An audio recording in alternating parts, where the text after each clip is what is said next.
Hello, friends, and welcome back to 20 Questions With. For those of you who are new here, this is my fun way of introducing you to other costumers and costubers by asking them 20 silly questions. And today, we are talking to Taylor of Doms a la Mode.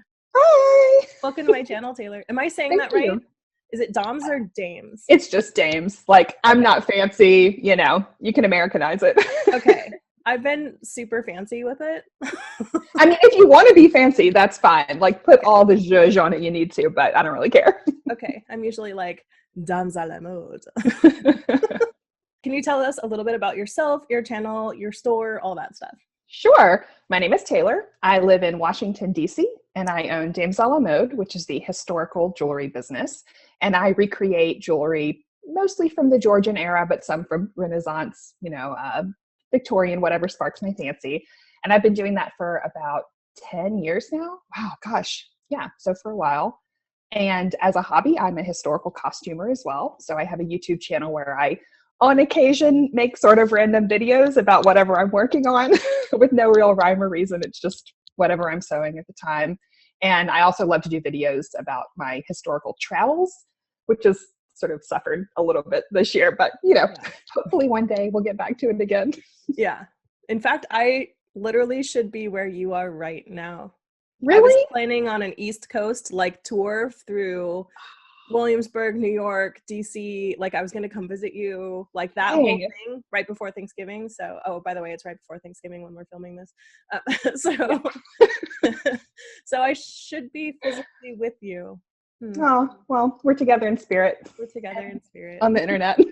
On the internet, where we all are right now. All the time.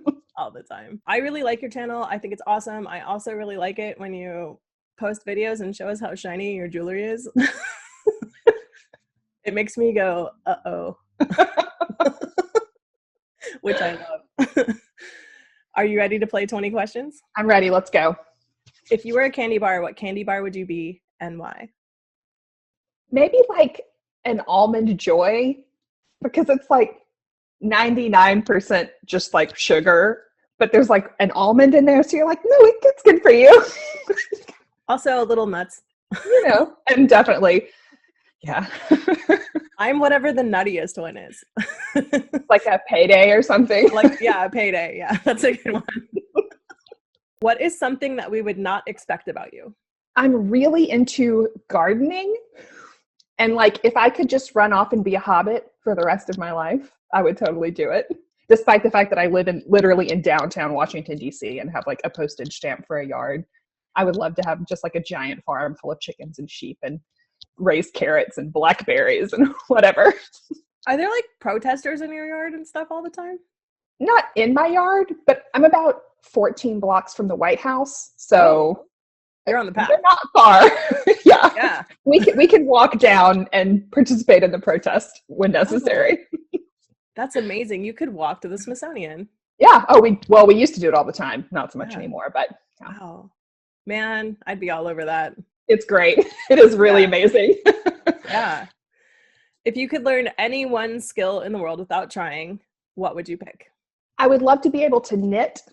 I don't know how to do that. And I refuse to learn because I don't need another hobby. It's just the last thing I need is like more stuff to store. But I would really like to learn how to do it. But I'm one of those kind of people where if I'm not good at something like the second I start it, then I would give up forever. So I know I probably could never actually learn to knit because I just don't have that kind of resilience. But I would really like to be able to. You are not the first person to answer that way, actually, funnily.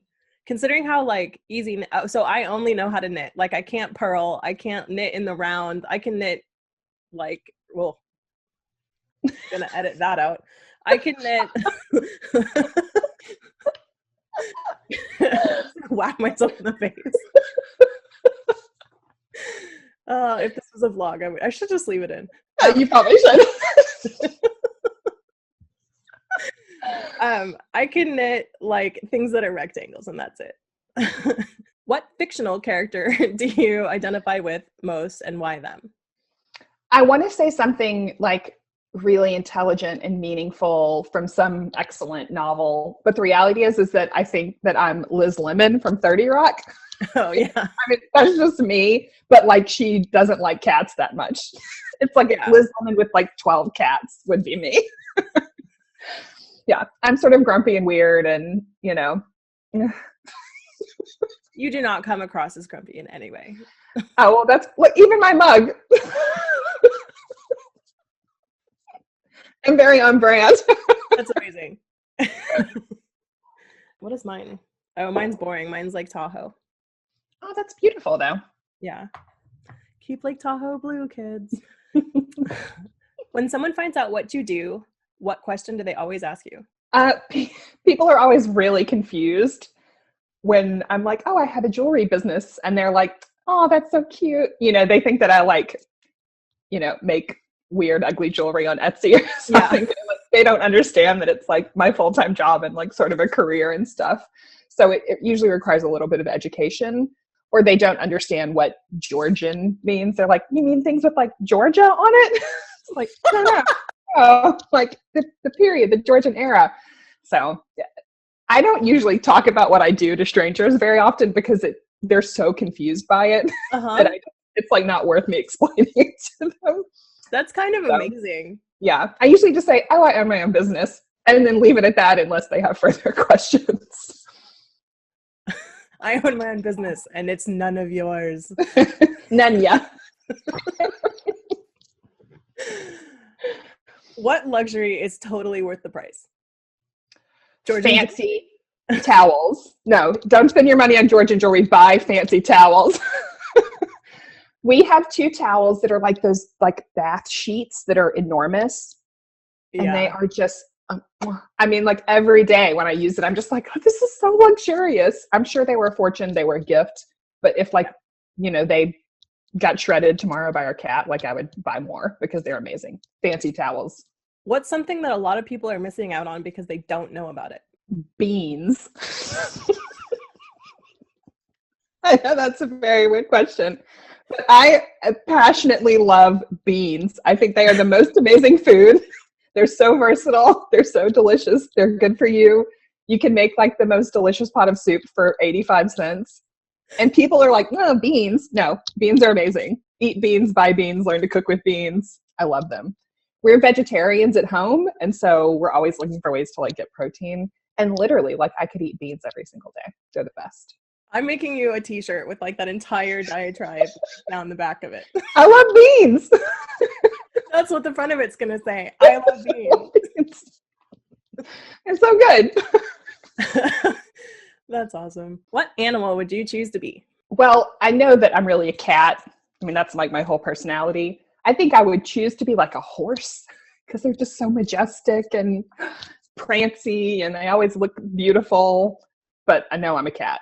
Or maybe like a raccoon. Actually, I'm probably more of a raccoon because I'm like a cat that really likes shiny things. So I think that's what I am.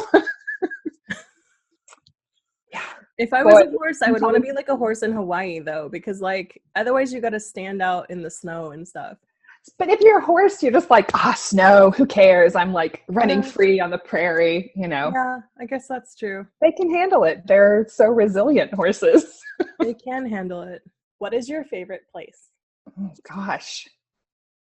This one's really hard because I love to travel, and I'm one of those people who I'm like, oh, that's my favorite thing. And it's like 75 things are on that list. Yeah, same. I think the place that I have been that was most amazing was last year, whatever time is anymore, when I was out on the West Coast, and me and Cindy from Red Threaded started in San Francisco and drove up the coast. Yeah. We stopped at this place called Ecola State Park in I've been there. Washington State. Mm-hmm. It was amazing. I still think about it every day because I had never been to a forest that looked like that, especially one that is at the beach somehow. I mean, we just don't have that kind of landscape on the East Coast, which is I've only ever lived on the East Coast. So I think if I can just snap and go to one place right now, that's where I would go. It's so amazing there. That's awesome. It was magical, literally magical. I've done the trip up one also, straight up, and there's nothing like that. It's amazing. The variation in the scenery. everywhere you look, you're like, this is so beautiful. How is this possible? I loved every second of it. And it was my birthday the day that we drove. So Cindy drove the whole way. And I just like had my like face out the window like a dog the whole way. Like, oh my God. Oh my God. I just loved every second. My only sad thing about that when I was watching you guys do that, because you guys were putting it on your Instagram stories and stuff, was that you guys didn't start slightly lower, because there's this like stretch of coast that's like, you know, San Simeon on up would have been perfect, because you get like every weird coastal change that you can get. I went to New Zealand and they were like, this coast here is the most beautiful coastline in the world, and I drove it and I was like, I mean, there's something very special about the West Coast. It is incredible. Yeah. Name one thing still on your bucket list. Going to New Zealand. Actually, that's definitely something I'm desperate to do. So speaking of, I would love to go there. It looks so beautiful. Highly recommend. And when you do, like, call me, because I have tons of recommendations that aren't going to be in the, like, everybody's like, go to the South Island, go to the South Island. And I'm like, no, dude, go to the North Island too. Like, there's awesome stuff in both islands. Like, there's this place called Waitomo that's like a temperate rainforest, and they have all these caves, and you can go in them, and they put you on a boat, and then they walk the boat with cords in the ceiling to the middle, and then they shut out all the lights, and there's glowworms on the ceiling, and it looks like the universe. It is unreal. Like, I cried. It was so beautiful. All right. And then you can do this thing called blackwater rafting, where you get in tubes and you like float down the rivers that are inside the caves while there's glowworms. This is amazing. I didn't even know about that, and it was already on my bucket list. So now it's like double. New Zealand is off the chain. If I had to move to any other place in the world, I would probably move to New Zealand. Yeah. Also, their politics is really nice. Oh, it's great, right? Yeah. I mean, actually, is the best. As an American, it's actually the easiest country to move to. Well, that's handy in case, you know, in case you know, things fall apart in the next 3 weeks. Yeah. If you could have any celebrity be your best friend, what celebrity would you pick? Amy Poehler. I love her. She's so funny. She seems so cool. I mean, I think really I wanted to be Leslie Knope, but I would accept Amy Poehler. That's an awesome one. If a movie was made of your life, what genre would it be, and who would play you? I think if I could choose like what I would like, it would be sort of a weird folky movie like Oh Brother, Where Art Thou? With like sepia tones and like weird characters. Or like The Hobbit. Yeah, like that's what I want. I'm sorry, my cat is having a fit. Stand by. He got the bag. Oh my gosh. He was literally like crawling into a paper bag, like the most disruptive thing you could do. We literally throw paper bags downstairs and where all the cats are and all their stuff is, and just let them go hog with it. Yeah. That's why that one's on the floor, but he's been ignoring it for like a week, and now all of a sudden. That's always the case. It's like whenever it's the most inconvenient, that's the time. Yeah, so I'd want it to have like really weird bluegrass music and stuff like that. And who would play you? Like maybe like Christina Ricci. Oh yeah. I don't think there's many celebrities that look like me, but you know. But they could embody your essence. Yeah, she could do it, I think. She's really good. She's really good. Yeah. Yeah. And we're about the same age. I've been watching actually a lot of movies, weirdly, with her in it, and I am always impressed with her. She's always good, right? Always. Yeah, always. Yeah. If you could live anywhere in the world for a year, where would it be? Probably Italy, because I would love to learn Italian and like speak it fluently. And I love Italian food, and I would like to just spend more time in Italy in general. Yeah. So I think that's where I'd pick. Excellent. If you could choose any two famous people to have dinner with, who would they be? Barack and Michelle Obama. Ooh, those are I good. just would love to hang out with the two of them and see what they're like really like in person, and just let them like talk in front of me. I'd be fine with that. I feel like they would be really fun, and like they're good at people. Oh yeah. They would, I bet they could have the best conversation with you. Like they're probably so good at talking to people. Yeah. And they seem to like know how to pull the conversation up or down depending on who they're talking to, which that's a skill, yo. That's very hard. Yeah. Yeah. Would you rather be the funniest or smartest person in the room? Funniest, for sure. I don't care so much about being smart. You know, smart people are great. My boyfriend is very smart. He's also funny. But if I had to choose people to hang out with, it would be the funniest people, not the smartest people. Yeah, for sure. What is the most useful item you have purchased during COVID? Oh, God, my life is so boring. We bought a new frying pan that I just love. Mine is that too. So good. It's so good. And we had this old crappy frying pan for so long that we were nursing along. And one day I was like, all right, I'm going to put my mask on. I'm going to go to TJ Maxx. I'm just going to get a frying pan. And it was $25. And it has just improved our life dramatically. I know how that is. Yeah. We got a crepe pan, which is like a frying pan without sides. Yeah. Which is even better, kind of. We cook everything on it now. I'm like, how did we live without this? And Chris was like, well, it was just a lot harder because everything had an edge and you had to get your spatula around it. Now you don't have to get the spatula around anything. Yeah. Which song has the ability to cheer you up? Oh, it's a Jackson 5 song. I Want You Back. Oh, I probably can't sing that because we'll get YouTube copyright in trouble. That one, I Want You Back. That's a great song. Do you remember when cell phones used to have ringback tones? Yeah. I had that as my ringback tone once, and I had to take it off because people would sort of complain because they're like, "Oh, you answered. I wanted to finish hearing the song." It was too good.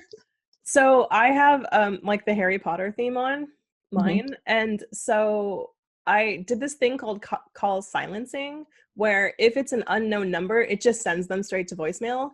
And now I'm kind of sad because I used to hear off in the distance the do and now I don't hear that anymore, and it's sad. And although I do kind of hear it because it's in my head playing all the time. That's a really unobtrusive, pleasant sound to hear over and over again. It's not annoying. Yeah. Or you're like, oh my God, is my letter finally here? This is how 20 years late, but it's happening finally. Yeah. Which one book have you always wanted to read but never got around to it? Oh, I've never read Lord of the Flies. That's one. I don't know why. Somehow I missed that in high school. I don't know. And I've never read it, and I've always wanted to. So that's probably the one I would add. And I don't actually have a copy of that, so I've never read it either. I keep wanting to read Catcher in the Rye because everyone's like, oh my God, Catcher in the Rye. But I've read it. It's okay. To me, that one's overrated. Oh, okay. Although it was my mother's favorite book, so I mean, it's a lot of people's favorite book, and I'm trying to figure out why. It seems kind of depressing. Yeah, I think so too. It's just well, this is bleak. Yeah, and I don't really like bleak. I get really mad at bleak. So if there was a room filled with everything you've ever lost, what item would you be most excited to recover? I don't have a copy of my undergraduate thesis.